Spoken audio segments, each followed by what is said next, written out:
Hi, I'm Mark. I'm a graphic designer and production artist at D&S Car Wash Equipment Company, and I want to share with you how to remove and install some decals. To do that, I'm going to introduce you to some of the tools of the trade that will help you out. Primarily, your heat gun. When removing decals, your heat is your best friend. Specifically for stainless steel or carbon steel, you do not want to use too much on plastic. To aid you,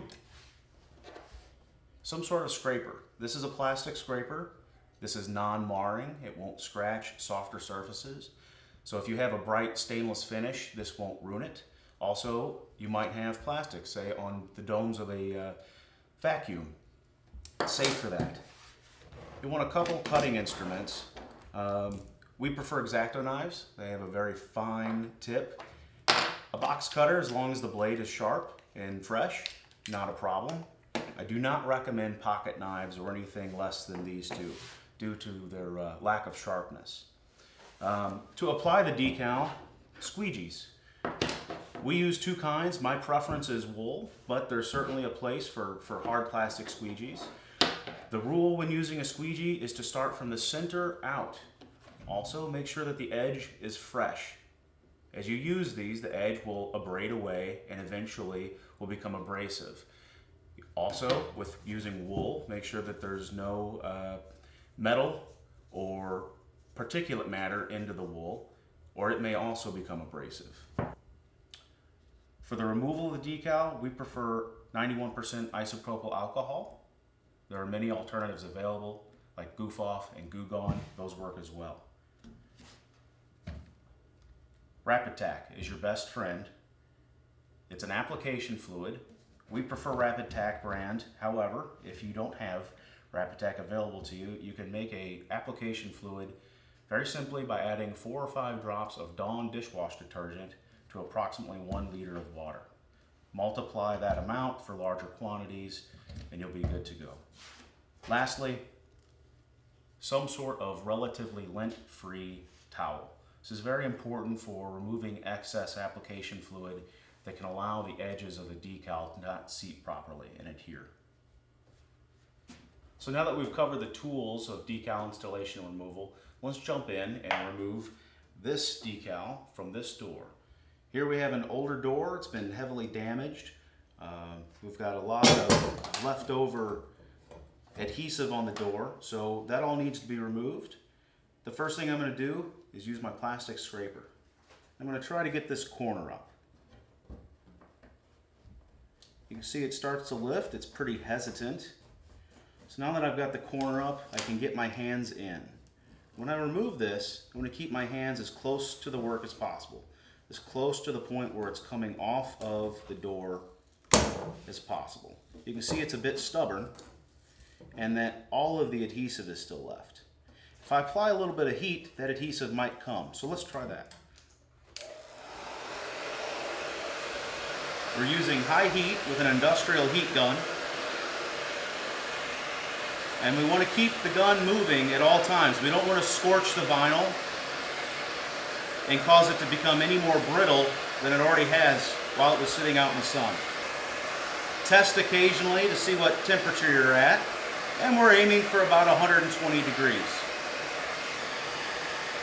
For a rough estimate around there. We'll try that and see if it lets go of any of the adhesive. In this particular case, it didn't help much, but the decal is coming up.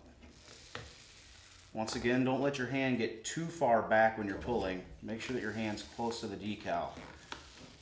You have to begin over as the decal rips.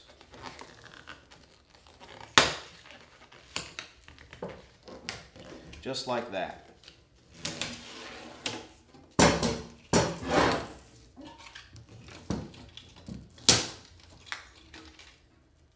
You can see that vinyl gets very brittle after years of exposure to UV.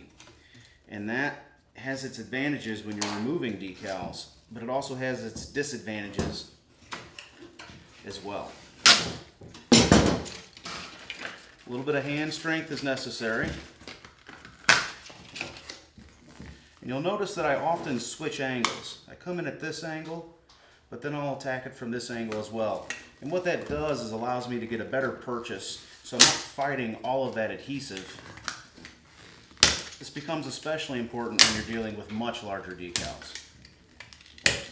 If you don't happen to have a scraper on you, an excellent substitute is actually a credit card.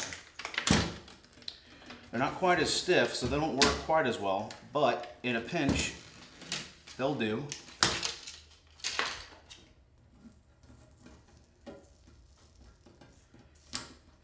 We're going to take the time to remove all of the vinyl. Good segue here. Be sure to always cut away from yourself. Had this been an actual razor, I would have just been severely injured.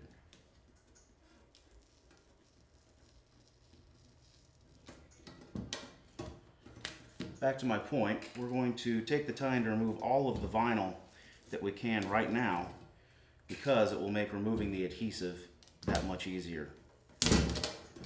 Depending on the maker of the decal, the age of the door, and how long it's been exposed to the weather, will determine how easy or difficult the removal process is. So now that we've got the vast majority of our vinyl off, we're going to try some isopropyl alcohol. This is 91%. We'll apply a liberal amount to a towel, and we're just going to rub. And what we're doing right now is just testing. We're going to see how easy the adhesive is going to come off. If it comes off easy, fantastic, our job is done. This particular application looks to be a little bit thicker. It's probably been sitting in the sun for quite some time. So what we're going to do is level this out, and we're going to pool the alcohol on there. Goof Off and Goo Gone has a tendency to be much stronger than isopropyl alcohol. However, this is much safer for your health.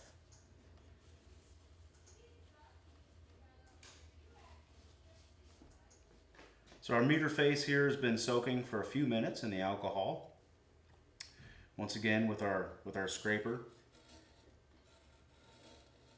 Seems to be doing an all right job. We're going to remove as much as we can, and we'll go back and we'll add more alcohol later, and we'll let it sit.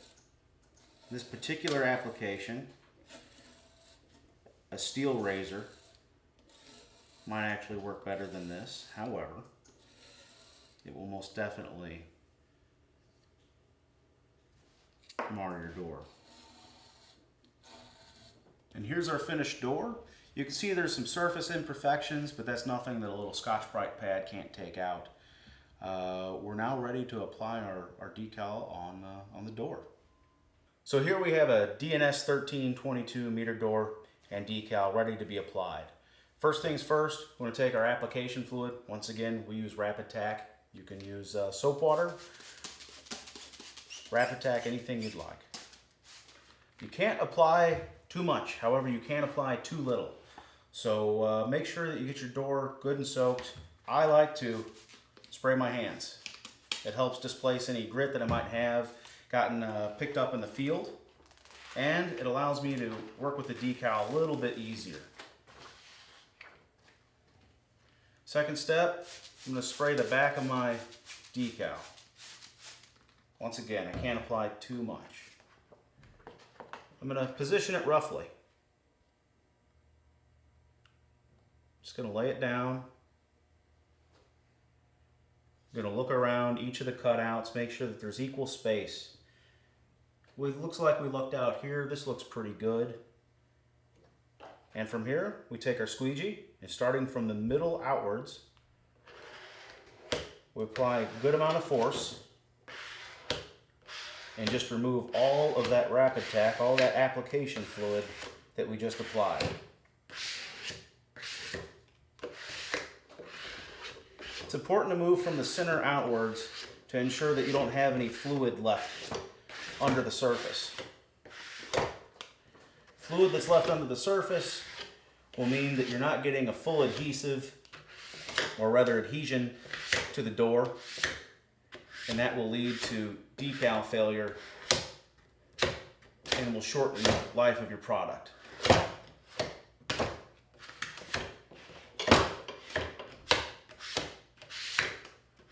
So once I've went around with my squeegee, I take my towel, dry my surface, paying extra attention to the cutouts. I don't want fluid pooling there. It likes to get pulled like water between two panes of glass. It likes to get pulled between the decal itself and the door.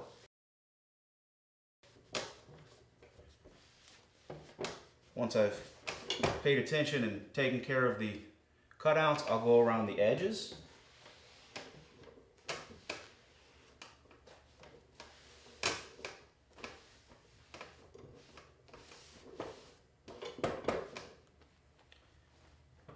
And now your meter is good to go. You can reinstall your push button, your card swipe, or any other features that your door may have, and place it back where it needs to go. Thanks for joining us today. I hope these tips help you out in the field.